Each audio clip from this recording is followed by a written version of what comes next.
नमस्कार दोस्तों, मैं अतुल गंगवार अदबी कॉकटेल की इस खास महफिल जिंदगी नामा में आपका स्वागत करता हूँ।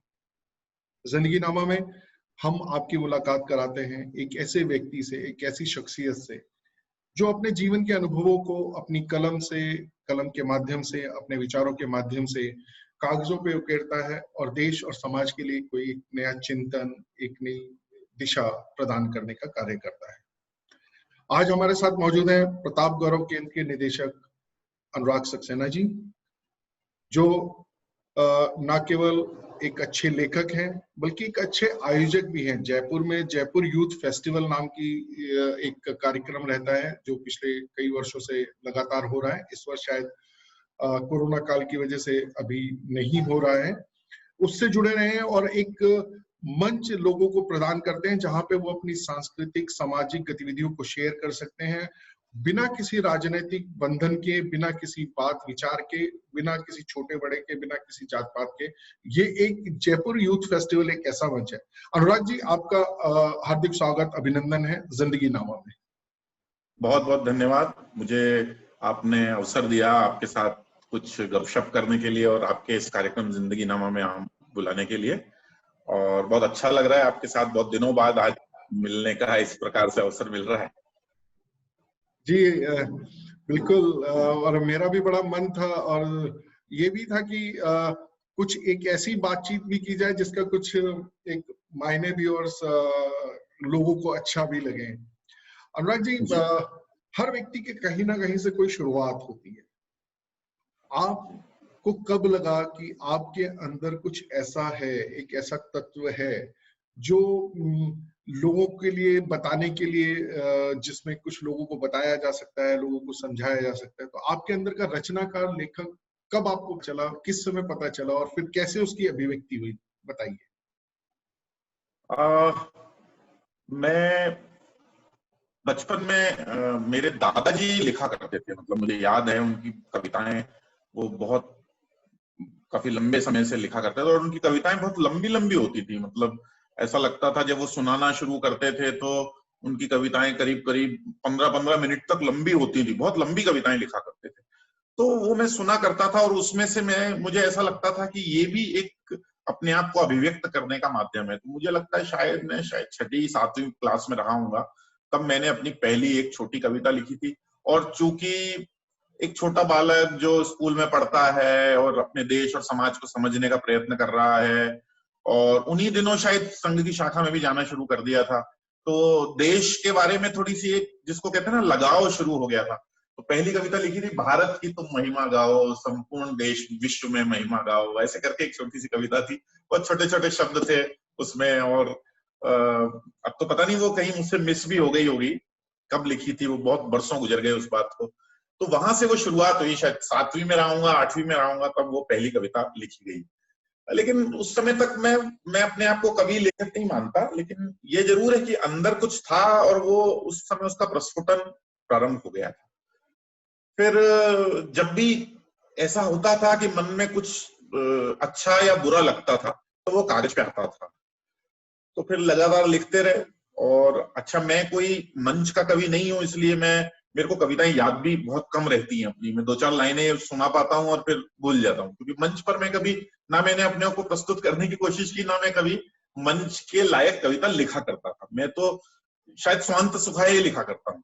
तो अपने को जब अभिव्यक्त करना है, अपने को जब कुछ अपने कुछ ऐसा अच्छा या बुरा, मैंने कहा ना, कुछ मन में कुछ वेदना होती है, पीड़ा होती है, कष्ट होता है, या फिर कुछ एक्स्ट्राऑर्डिनरी होता है, तो आदमी शायद कागज पर लिखना शुरू करता है। तो उसी में से मेरे अंदर का कवि आया। और फिर मैं संघ का कार्यकर्ता बना, धीरे धीरे काम करता रहा। राष्ट्रीय स्वयंसेवक संघ में मुझे पूर्णकालिक रहने का, प्रचारक रहने का अवसर मिला। वो 6-7 साल जो जीवन के बहुत महत्वपूर्ण अनुभव प्राप्त करने के थे, मैं संघ में काम करता रहा। और उस बीच में कहीं ना कहीं एक लेखक भी अपने आप में विकसित हो गया। तो फिर मैंने लिखना शुरू किया। अरे हाँ, एक बात मुझे याद आती है। तो जब मैं 12वीं कक्षा में पढ़ा करता था तो वो एक हिंदी के निबंध आया, नारी के देवत्व की विडंबना। तो मैंने वो निबंध लिखा अब निबंध लिखने के बाद हुआ ये कि हमारे जो अध्यापक थे, महावीर प्रसाद शर्मा उनका नाम था, और स्वयं भी वो बड़े साहित्यिक थे, कवि थे, लेखक थे। स्वयं भी एक छोटी मैगजीन जयपुर से निकाला करते थे। तो वो एक दिन क्लास में आए सबकी कॉपीज लेकर, और उन्होंने मुझे खड़ा किया, अनुराग तुम खड़े हो जाओ। मुझे सबके बीच में बुलाया, बोले इस लड़के को देख लो और अब मैं तुमको इसका, इसने जो निबंध लिखा है वो पढ़ के सुनाऊंगा। मुझे लगा मैंने बहुत बड़ी कोई गलती कर दी या कुछ ऐसा किया, लेकिन फिर उन्होंने उस निबंध को पढ़ के सुनाया और उन्होंने कहा मेरे पास 8 नंबर का निबंध था, 8 में से 8 नंबर से ज्यादा देने की क्षमता नहीं थी, नहीं तो मैं इसमें 8 में से 15 नंबर देता। ऐसा उन्होंने जो कहा, मुझे लगता है जीवन में इससे अच्छा कॉम्प्लीमेंट अपने लेखन के लिए मुझे कभी नहीं मिल सकता। जी, बहुत बढ़िया। बाद में उन्होंने मुझे बहुत प्रोत्साहन दिया लिखने। ये जो इस तरह की कुछ जीवन की घटनाएं हैं जो जीवन में जुड़ती रही। फिर संघ का काम करते करते कई बार ऐसा अवसर आए कि कुछ ना कुछ, जैसे आपको कोई एक पैम्पलेट बनाना होता है या आपको कोई ब्रोशर बनाना होता है तो लिखना पड़ता है। फिर छोटी छोटी चीजों में इस तरह से लेखन धीरे धीरे ऐसा लगता है कि उसमें कुछ सुधार आता गया। और फिर अब जब से सोशल मीडिया आया है तब से तो ये मान लीजिए कि कुछ भी अनाप शनाप हम लिखते रहे, और लिखते लिखते वो शायद सुधार आते हो। नहीं, इसमें आपने बड़ी अच्छी चीज कही अनुराग जी। और क्योंकि आपने सोशल मीडिया का जिक्र किया, एक समय था जब आपको स्तरीय लिखना पड़ता था, तब कहीं जाकर आपको कहीं छपने का मौका मिलता था। और अगर देखा जाए तो शुरुआती दौर में कहा जाता था कि संपादक के नाम पत्र लिखिए, वही सबसे आसान उपाय है जिसमें आपका नाम कहीं छप सकता है। लेकिन क्या आपको लगता नहीं कि जब से सोशल मीडिया आया तो लेखन का स्तर कहीं बहुत ही गिरा है? हाँ, सोशल मीडिया के कारण से एक जो परेशानी आई वो ये आई कि सब लेखक हो गए, हर आदमी कुछ ना कुछ लिखने लगा। शुरुआत जब सोशल मीडिया पे, फेसबुक पे या किसी और मीडियम पे कोई करता है तो शुरुआत में वो लोगों की चीजें शेयर करता है, जहां से उसको कुछ मिला वो शेयर करता रहता है। धीरे धीरे उसको लगने लगता है कि यार ये इसमें 2 लाइन मैं भी लिख सकता हूं, तो फिर वो कमेंट करना शुरू करता है। फिर धीरे धीरे आगे बढ़ते बढ़ते उसको लगता है मैं भी कुछ लिख सकता हूं, तो 4 लाइनें, 8 लाइनें, 10 लाइनें वो लिखता है। लेकिन लेखन शैली केवल लिखने से सुधरती ऐसा मुझे लगता नहीं है। उसके लिए अपने आप स्वयं पढ़ना बहुत पड़ता है। आप जितना ज्यादा पढ़ेंगे, जितना अच्छा पढ़ेंगे, जितना साहित्यिक पढ़ेंगे, उतना आपकी शैली में मुझे लगता है निखार आता जाता है। जैसे मुझे याद है बचपन में बहुत छोटी आयु से मेरे को पढ़ने का शौक रहा, तो उस समय जो भी किताबें उपलब्ध होती थी, मतलब मेरी स्थिति तो ये रहती थी, मैं किसी घर जाता था परिवार के साथ, माताजी पिताजी के साथ, तो मैं वहां ढूंढता था। मुझे फिल्मी कलियां मिलती थी तो वो पढ़ता था, मायापुरी मिलती थी तो वो पढ़ता था, धर्मयुग मिलता था तो वो पढ़ता था, चंपक मिलती थी तो वो पढ़ता था। तो ये जो पढ़ने का शौक था वो धीरे धीरे फिर और ऊपर हुआ। तो फिर मैंने प्रेमचंद को पढ़ा। मतलब मैंने 9वीं 10वीं क्लास में प्रेमचंद के कोई गोदान पढ़ लिया था, जो कई उपन्यास, शरद चंद्र को मैंने पढ़ लिया। उसके बाद कई सारी, फिर नरेंद्र कोहली का शौक लगा, गुरुदत्त का शौक लग गया, तो गुरुदत्त के कई उपन्यास पढ़े। और तो और मैंने देवकी नंदन खत्री के जो चंद्रकांता और चंद्रकांता संतति और भूतनाथ, ये सारे उपन्यास उस छोटी आयु में पढ़ लिए थे। मतलब 12वीं क्लास तक में साहित्यिक उपन्यासों के मामले में मेरी रुचि बहुत जागृत हो चुकी थी। तो मुझे ऐसा लगता है कि ये जो पढ़ने की जो रुचि, अभिरुचि है, इसने धीरे धीरे लिखने की शैली में भी सुधार लाया होगा। आपको आपका जो पढ़ते हो आपका व्याप बढ़ जाता है। आप कितने सारे शब्दों को, मतलब मुझे याद है जो फणीश्वर नाथ रेणु हैं, उनको आप जब पढ़ेंगे तो आपको ऐसे ऐसे शब्द मिलते हैं कि जिनको सुनकर ऐसा लगता है, पढ़कर ऐसा लगता है कि क्या बात है। ऐसे ही हर लेखक की अपनी शैली है, विशेषता है। तो ऐसे बहुत सारे शब्दों का आपके पास एक बड़ा, जिसको कहते हैं, बैंक खड़ा हो जाता है। तो कभी कभी जब आप लिखना शुरू करते हो तो उनमें से कुछ ना कुछ आके छिटक कर आपके पास भी आ जाता है और आप भी उसको लिख देते हो। तो इस प्रकार से वो लेखक तैयार होता है। पर अब जो ये सोशल मीडिया लेखक बना रहा है तो वो तो फिर और मतलब सब प्रकार की गालियों से शुरू होकर गालियों पर ही खत्म होता है, ऐसा मुझे लगता है। बिल्कुल बिल्कुल बिल्कुल। और आपने जितने सारे लेखकों के नाम लिए वो अपने आप में अपने अनुभव, अपने भाषा और अपनी शैली के कारण आप पर भी उनका असर पड़ता ही है। सबसे बड़ी बात है कि आपके पास शब्दों का खजाना बढ़ता है। आप चाहे फणीश्वरनाथ रेणु पढ़ें या फिर आप बाबू देवकीनंदन खत्री के चंद्रकांता संतति, भूतनाथ ऐसे उपन्यास पढ़ें तो एक अलग डायमेंशन खड़ा हो जाता है। आपकी बातों से बड़ा मेरे को अच्छा लगा। मुझे अपने दिन भी याद आ गए। मैंने तो वेद प्रकाश शर्मा, सुरेंद्र पाठक जी जैसे लेखकों को भी पढ़ डाला था कि मैंने भी पढ़ा कुछ पढ़ा, मैंने बहुत ज्यादा तो नहीं लेकिन थोड़ा बहुत मैंने भी पढ़ा। क्योंकि पिताजी लेखक हुआ करते थे, उनको उपन्यास तो प्रसिद्ध थे, नाम मुझे तो याद नहीं है। गुलशन नंदा, तो गुलशन नंदा, यस जी जी। तो बहुत सारे ये बड़ा अच्छा लगा। अच्छा, एक चीज ये है कि जहाँ किसी लेखक के व्यक्तित्व पर ये जो दूसरे लेखकों और दूसरी रचनाओं को पढ़ने का एक प्रभाव पड़ता ही पड़ता है, लेकिन कहा जाता है कि देश समाज का भी प्रभाव पड़ता है। जिस कालखंड में आप, जिस परिस्थितियों में आपका जीवन बीत रहा है, उनका भी प्रभाव पड़ता है। कहीं ना कहीं वो भी आपको प्रभावित करते हैं। आपने एक बहुत ही उम्दा फेस्टिवल, जयपुर यूथ फेस्टिवल की स्थापना की, उसके पीछे आपकी क्या सोच थी? देखिए, इसमें दो महत्वपूर्ण बातें थी। जयपुर में एक बहुत बड़ा लिटरेचर फेस्टिवल बहुत लंबे समय से होता था, हम लोग उसमें जाया करते थे। मतलब जो उसके आयोजक, आज जो आयोजक हैं वो तो बाद में जुड़े, 2-3 वर्ष बाद जुड़े, लेकिन प्रारंभ में एक महावीर प्रसाद जैन करके वहां थे, उन्होंने उसको शुरू किया था, महावीर प्रसाद जी ने। वो भी बेसिकली शर्मा ही थे, जैन गलती से मेरे मुंह से निकल गया, महावीर प्रसाद जी नाम था उनका। तो उनका एक ग्रुप था, उन्होंने मिलकर शुरू किया। जब प्रारंभ पहला साल था तभी उन्होंने, हम जो छुटभइये कुछ कवि लेखक हुआ करते होंगे जयपुर में, उन सबको समाचार भिजवाया कि भाई हम एक लिटरेचर फेस्टिवल कर रहे हैं तो आप सब लोग रहो।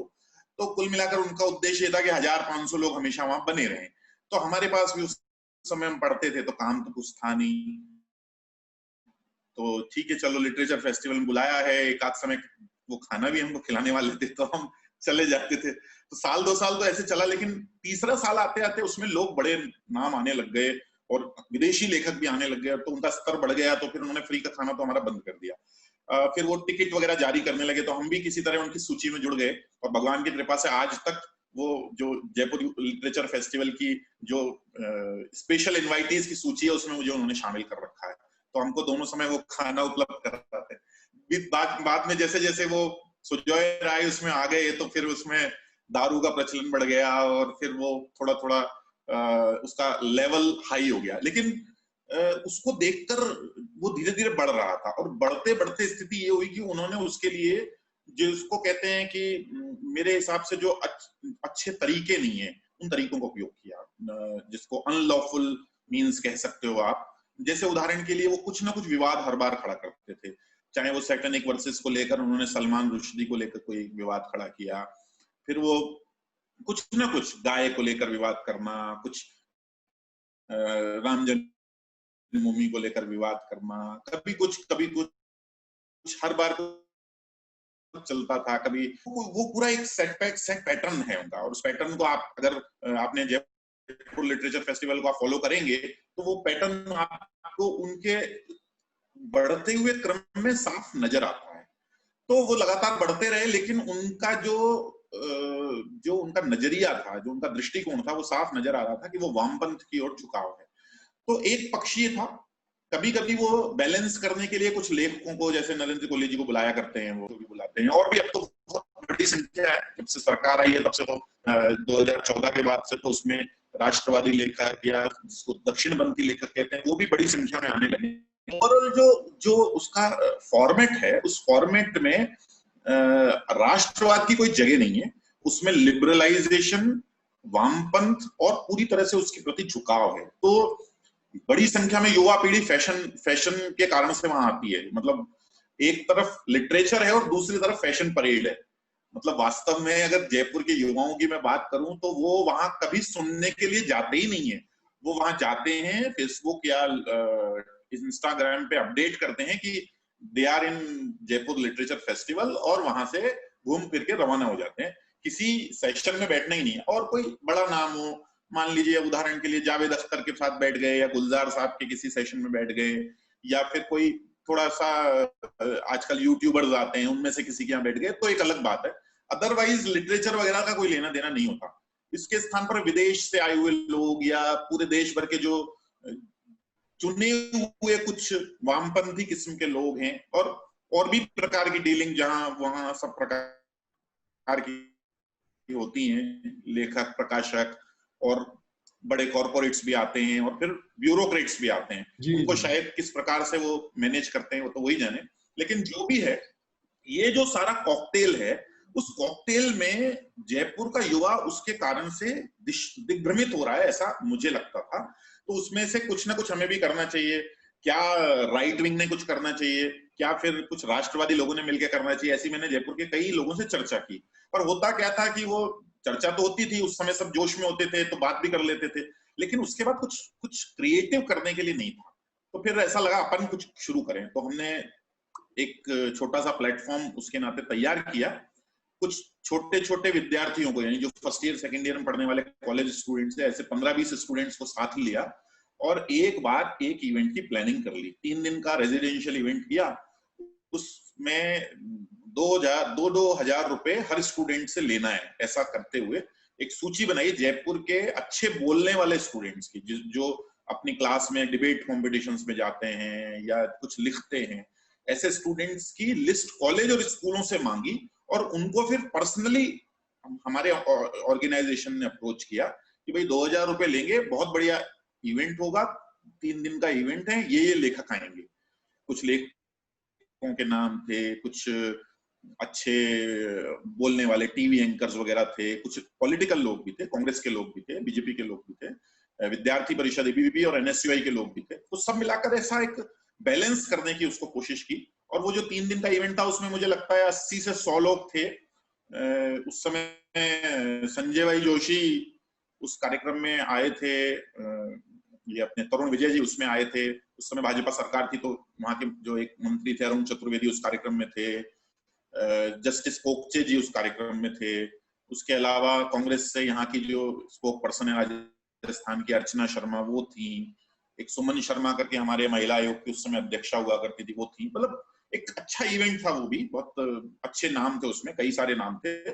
हमारे यहाँ के यूनिवर्सिटी के 2-3 वीसीज थे, कुछ बाहर से भी थे, नंद किशोर पांडे जी भी आए थे उसमें, दिल्ली से मोनिका अरोड़ा जी भी आई थी, कई बड़े नाम थे उसमें। तो छोटी संख्या का इवेंट, लेकिन उन लोगों को वो बहुत अप्रोच किया और उस अप्रोच करने का परिणाम ये हुआ कि हमारी ऑर्गेनाइजिंग कमेटी बहुत अच्छी बन गई, बहुत अच्छी रिच बन गई। रिच इस सेंस में बन गई कि कुछ बड़े नाम अच्छे जुड़ गए और कुछ नीचे काम करने वाली एक एग्जीक्यूटिव बॉडी अच्छी बन गई। तो अगले साल हमने उसको इवेंट को थोड़ा बड़ा किया। मुझे ध्यान है आप भी उस कार्यक्रम में पधारे थे, होटल क्लार्क्स आमेर में वो कार्यक्रम था। और उस कार्यक्रम में आपने देखा होगा कि लगभग हर समय 500-600 लोग उस कार्यक्रम में रहा करते थे। 3 दिन का इवेंट था और कई बड़े नाम उसमें भी आए थे और हर पार्टी से थे। मतलब ऐसा नहीं था कि वो हमने सोचा मैंने है तो मैंने उसको केवल राइट विंगर्स के लिए बनाया, ऐसा नहीं था। तो सभी लोग, सभी तरह के विचारों का उसमें खुलापन था। और वो जो खुलापन था, और सबसे अच्छी बात जो आपने अनुभव की होगी शायद उस कार्यक्रम में आने के बाद, कि युवाओं के द्वारा आयोजित था, युवाओं के द्वारा प्लान था, एग्जीक्यूट किया गया था। यानी आपको वहां मंच पर जब बातचीत करने वाले एंकर को छोड़कर वहां की तैयारी करता एक एक व्यक्ति युवा नजर आएगा आपको, जो आपका वहां परिचय करा रहा है, आपको वहां हॉस्पिटैलिटी दे रहा है या वहां की व्यवस्था में लगा हुआ सब कुछ, वो सब कुछ उन्हीं के द्वारा था। इनफैक्ट ऑर्गेनाइजिंग कमेटी भी बिल्कुल ट्रूली यूथ फेस्टिवल था वो। और उसमें से हमने फिर लगातार 2-3 साल किया। पिछले साल कुछ क्योंकि इवेंट बहुत बड़ा हो गया, लगभग अनुमान था 20 से 1000 लोग आने वाले हैं, हमारे पास उतनी कैपेसिटी नहीं थी, तो हम उसको पिछली बार हम नहीं कर पाए। इस साल ये करना था लेकिन कोरोना के कारण से अब शायद नहीं कर पाएंगे। तो अब 2021 में इसको प्लान करेंगे फिर से। तो इस प्रकार ये यूथ फेस्टिवल शुरू हो गया और मुझे नहीं मालूम था ये मेरी पहचान बन जाएगा। अब तो बहुत सारे लोग मुझे इसी नाम से जानने लग गए। नहीं, बहुत बढ़िया एक प्रयास था जो आपका, और अगर उसकी निरंतरता बढ़ी रहे तो समाज में युवाओं को जो एक दिशा चाहिए, एक सोच चाहिए। और देखने में भी आया जिस प्रकार से आज का माहौल है टेक सेवी, जिसमें आपके पास वन वे कम्युनिकेशन है, खाली आप आप अगर अपनी किसी भावना को, किसी बात को अभिव्यक्त करना चाहें तो आप कर दें, लेकिन उधर से आपको कोई जवाब नहीं मिलता तो उसके नाते जो एक एकाकीपन जो युवाओं में आ रहा है, जो देखने में भी आ रहा है, और अभी हालांकि हमने देखा कि पिछले इस कोरोना काल में जो अकेलापन रहा, इसके कारण कई सारी दुखद घटनाएं हुई, कुछ पत्रकारों की, कुछ अभिनेताओं की। हालांकि सुशांत सिंह राजपूत की मृत्यु काफी चर्चित है, लेकिन वो हत्या है कि आत्महत्या है, लेकिन कहीं ना कहीं कोई भी एक वजह रही हो, वो एक अकेलापन वजह है। और मुझे लगता है कि जो इस प्रकार के प्रयास है, यूथ फेस्टिवल या जिसमें टू वे कम्युनिकेशन हो, आप अपनी बातों को अभिव्यक्त करें, अपनी बातों को व्यक्त करें और उसका जवाब भी सुने, उस चीज को महसूस करें कि सामने वाला कैसे सोचता है, इसके लिए बहुत बढ़िया सराहनीय प्रयास ये है। थोड़ा राजस्थान से आप हैं, जयपुर में आप हैं, अभी आजकल मामला काफी गर्मा गर्म चल रहा है, वहां गधे घोड़ों की तरह विधायक खरीदे बेचे जा रहे हैं, सरकार बनाने और बिगाड़ने की कोशिशें की जा रही हैं, और अब लग रहा है कि कुल मिलाकर वहां जो वर्तमान कांग्रेस सरकार है उसने कुछ गधे घोड़े या तो खरीद लिए हैं या अपने बिकने से बचा लिए हैं, तो वो सत्ता में बनी रही है। एक ब्लॉगर, एक लेखक, एक साहित्यकार होने के नाते आप इस पूरे परिवेश को भी किस प्रकार से देख रहे हैं कि कैसी राजनीति की उठापटक है? आप देखिए, एक व्यक्ति है जो कुछ लंबे काल तक मुख्यमंत्री रहा है, और मुख्यमंत्री रहने के बाद सरकार बदल गई, दूसरा मुख्यमंत्री आ गया, दूसरी पार्टी की सरकार आ गई। अब वो गायब हो जाता है और वो पार्टी एकदम दिशाहीन होकर एकदम उसकी स्थिति खराब हो जाती है। ऐसे समय में एक युवा नेतृत्व खड़ा होता है और वो कहता है कि नहीं, हम संघर्ष करेंगे। और वास्तव में सचिन पायलट ने उस समय ये जो सरकार के पहले के 2-3 साल 4 साल थे, उसमें बहुत संघर्ष किया और कांग्रेस में एक नई जान डालने का काम सचिन पायलट ने। यहाँ पर जो नेता का बेटा भी नेता बनेगा और बड़ा नेता बनेगा, ऐसी स्थिति खड़ी हुई है। और विशेष रूप से कांग्रेस पर तो इसके बहुत आरोप लगते हैं, उस परंपरा के नेता हैं। लेकिन राजेश पायलट का निधन हुए वर्षों गुजर गए, उसके बाद वो धीरे धीरे, हाँ निश्चित रूप से उनका उदय, लेकिन पिछले 4-5 साल में सचिन पायलट ने अपने को जमीनी संघर्ष का एक नेता खड़ा किया। और ना केवल उन्होंने जमीन पर संघर्ष किया, अपने साथ एक टीम डेवलप की पूरे राजस्थान में, उनके साथ कंधे से कंधा मिलाकर जुझारू नेतृत्व, जुझारू युवा आकर खड़ा हो गया। और निश्चित रूप से इससे फिजा बदल गई। और चूंकि पूरे देश भर में भाजपा की हवा चल रही थी, मैं चूंकि राजस्थान में रहता हूं तो ये मैं कह सकता हूं कि पिछली भाजपा सरकार ने राजस्थान में केवल एक छोटे विषय को छोड़कर पूरे देश, पूरे ओवरऑल काम अच्छा किया था। यानी सड़कों पर अच्छा काम हुआ था, इंफ्रास्ट्रक्चर पे उन्होंने अच्छा काम किया था, कई प्रकार की योजनाएं शुरू की थी। उन योजनाओं को वैसे का वैसा इस अशोक गहलोत सरकार ने लागू भी किया है। लेकिन एक जो कुछ बातें जो मिसिंग थी, यानी एक तो भाजपा कार्यकर्ता और जो विचार परिवार का कार्यकर्ता है, उसको जो एड्रेस करने वाली बातें थी, उसके ऊपर उनका झुकाव थोड़ा कम था। साथ ही एक भ्रष्टाचार एक बड़ी बीमारी थी, जो वसुंधरा राजे के काल में हम सब जानते हैं, भ्रष्टाचार बड़े पैमाने पर होता है। हालांकि उसमें कितना रोल है ये तो जो अन्वेषण करने वाले हैं वही बताएंगे, लेकिन एक सामान्य जो बातचीत में सुनने में आता है कि भाई ये सरकार भ्रष्टाचारी है। तो इस विषय को छोड़ दिया जाए तो ओवरऑल मोर और लेस उस सरकार ने ठीक ठाक काम किया था। लेकिन इसके बावजूद भी सचिन पायलट ने एकदम दिशा बदल दी और कांग्रेस सरकार भारी बहुमत से आई। मतलब काफी अच्छा, मतलब बहुत 107-8 सीटें आई उनकी, तो ऐसा लग रहा था सरकार अच्छी बन गई। फिर लेकिन जब सरकार बनाने का नंबर आया और तो सब माने बैठे थे सचिन पायलट मुख्यमंत्री बनेंगे, लेकिन एकदम से पासा पलटा और जादूगर की जादूगरी सामने आ गई और अशोक गहलोत मुख्यमंत्री बन गए। व्यक्तिगत रूप से मैं भी ये मानता था कि अशोक गहलोत मुख्यमंत्री के रूप में सचिन पायलट से ज्यादा अच्छे रहेंगे, क्योंकि सचिन पायलट जो हैं वो कांग्रेस के वामपंथ आधारित विचारों की प्रति ज्यादा उनका झुकाव है in comparison to Ashok Gehlot. Ashok Gehlot थोड़े, मुझे लगता है कि पुरानी पीढ़ी के हैं, लेकिन वो उस काल के हैं जिसमें अब जो राहुल गांधी काल चल रहा है, जिसमें वामपंथ की तरफ थोड़ा झुकाव मुझे लगता है और बढ़ गया है, उससे थोड़े अलग हैं वो अशोक गहलोत। लेकिन हुआ ये कि ये जो आपस की खींचतान थी उसमें अशोक गहलोत विजयी हो गए और अशोक गहलोत मुख्यमंत्री बन गए। अब मुख्यमंत्री बन गए तो उन्होंने शायद बैलेंस करने की कोशिश की, लेकिन अशोक गहलोत बहुत घाघ और बहुत निष्ठुर प्रकृति के नेता हैं, और इतने निष्ठुर हैं वो कि जो उनके लिए सीढ़ी लगाता है उसको वो पहले नीचे गिराते हैं, जो उनके बाजू में आके खड़ा होता है उसको टंगड़ी देके गिरा देते हैं। तो उससे पहले के सारे उदाहरण हैं, मतलब मेरे को बताने की आवश्यकता नहीं है, मीडिया में आपने बहुत सुना है, पढ़ा होगा। तो वो जो उनके साथ के जितने नेता है उनको उनका चरित्र हनन करने से लेके उनके साथ किसी भी सीमा तक वो जाते हैं। और हमको पिछली सरकार में हमने ये देखने में आया, कई सारे नेताओं को जेल जाना पड़ा, कोई किसी प्रकरण में गया, कोई दूसरे किसी प्रकरण में गया, लेकिन उसके पीछे की जो कॉन्स्पिरेसी थ्योरी चल रही थी उसमें कहीं ना कहीं ऐसा लोग मानते हैं कि हमारे जो वर्तमान मुख्यमंत्री जी उनका कहीं ना कोई सूत्र उनके हाथ में था।